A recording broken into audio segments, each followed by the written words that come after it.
Bismillahirrahmanirrahim. Assalamualaikum warahmatullahi ta'ala barakatuh.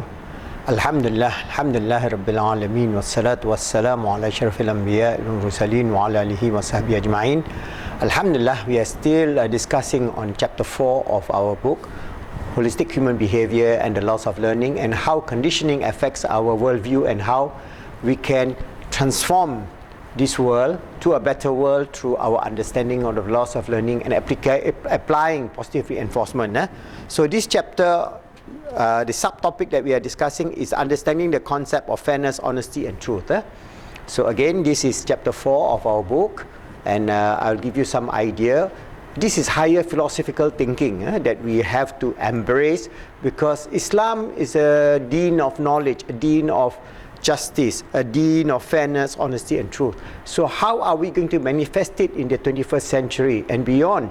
And how Muslims are going to live in the world so that we can bring this idealism towards a profane world, a world that is just based on consumerism, a world that is just about eating, drinking, sex, pornography, video games, fun kind of hedonistic lifestyle, pleasure, that has already degenerated this 21st century to a level of human beings becoming mere animals.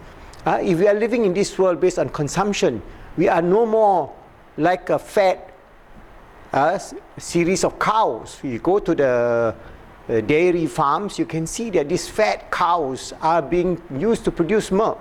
Every day they produce milk, they are given very good diet, they are fat and plump and very nice looking. All right, and every day they're given very good diet, so they start eat, produce milk, sleep, eat, produce milk, sleep, eat, produce milk, sleep, and at the end of their life, what do they get? They are they become dog food. They are just slaughtered and sent to the slaughterhouse and made into dog food. Is that our life? So this is where we have to philosophically think how we can generate a generation of an ummah that has civilizational values, adab, courtesy, value system, and one of the most important value system within Islam is truth.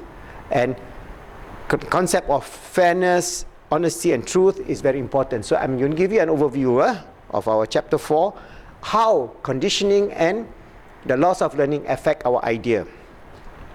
The meaning of fairness, honesty and positive is both very simple and very complex. Simply put it, that which is fair is right, that which honest is true, and that which is positive is other than negative. So very simple, understand from the perspective of argument. As we have defined, right is all action that is in harmony with the natural order. So what is the natural order of a human being? We are the Khalifatullah fil ard. So that is our natural order, to express our highest human potential towards the journey towards perfection as we go through this life. So that is what is the natural order. Our natural order is not the same as the natural order of the chimpanzee or the fish or the cat. We have a natural order to manifest the goodness in this world. That which is right aids the progressive development towards perfection. So we are on the journey towards becoming perfect in terms of our spiritual, emotional and mental self. So we become al-insanul kamil. That is within the metaphysics of Islam. So no thoughts, words or deeds which stand in the way of the quest for perfection could ever be considered fair. Truth is a statement of the way things are. Absolute truth is identical with perfect existence. So absolute truth cannot be manifested in this physical plane, because absolute truth resides with the absolute, that is Allah subhanahu wa ta'ala. The relative truth is consistent with the material plane. So what we have on the material plane, on the physical plane, as we journey our life through this earth, is just a relative truth. All right. Both relative and absolute truth can be perfectly be known only from the perspective beyond the material plane. So only from the perspective of the deen or the Aqidah of Islam can we understand the meaning of perfect truth. So that's why this Deenul Islam is the manifestation of what is the perfect truth as ordained by Allah subhanahu wa ta'ala, who is a possessor, and his absoluteness in terms of his attributes of perfection and truth. Neither relative nor absolute truth can be perfectly known from perspective of the material plane. Truth to a being existing on the material plane can only be known as a probability. So we are probability on the journey towards fairness, towards honesty, or towards truth, or we are degrading towards the journey of chaos, of inconsistency, falsehood, and so on. The higher the probability, the closer is to the absolute truth. Truth at our level of existence is consistent with the highest probability of the statement of natural order. So all these aspects of, for example, the Sharia, the Deen of Islam, the Usul Fiqh, the Iman, Islam, Ihsan, metaphysical worldview of Islam, is this expression of that probable truth from the perspective of our understanding relative to the absolute revelation that Allah subhanahu wa ta'ala has given us as a way of life.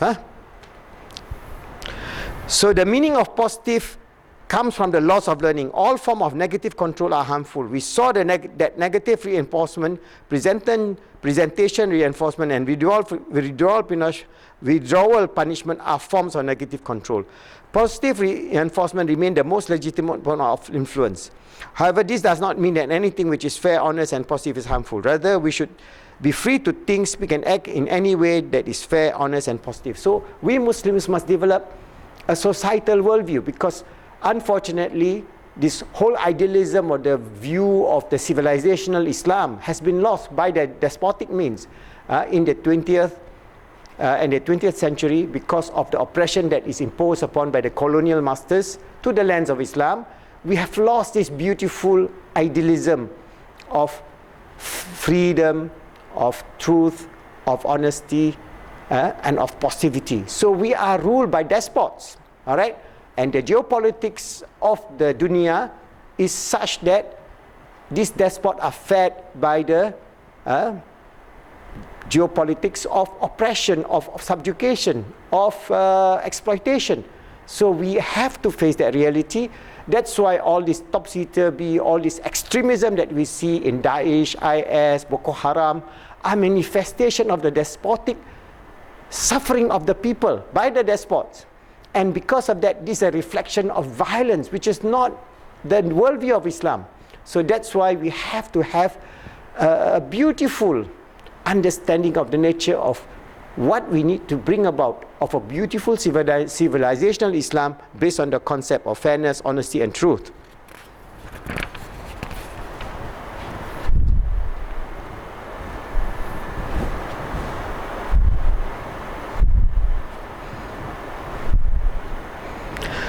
When the true nature of our existence and purpose is known to its fullest, it will be easy to give up the temptation of the material world and live in harmony with the natural world. This is what this existential question of 21st century humanity is facing.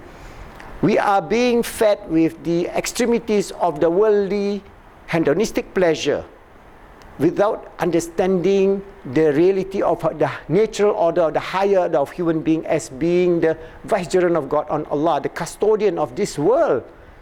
So we are just fed, and as I mentioned in the earlier example, we are just like the fat cows going to the slaughterhouse, just stupidly living in a world of material pleasure without understanding the nature of the higher values of knowledge, of peace, of truth, of harmony, of so many of this value system that is inculcated within the views of civilization Islam.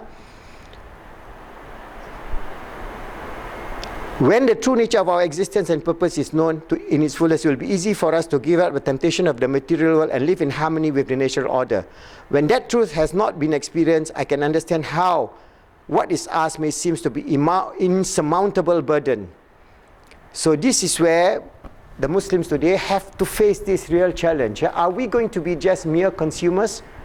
Are we just going to live in a world like assembly line workers, just getting your daily wage, then go home, sleep, have sex, no children now, more or less and less children nowadays.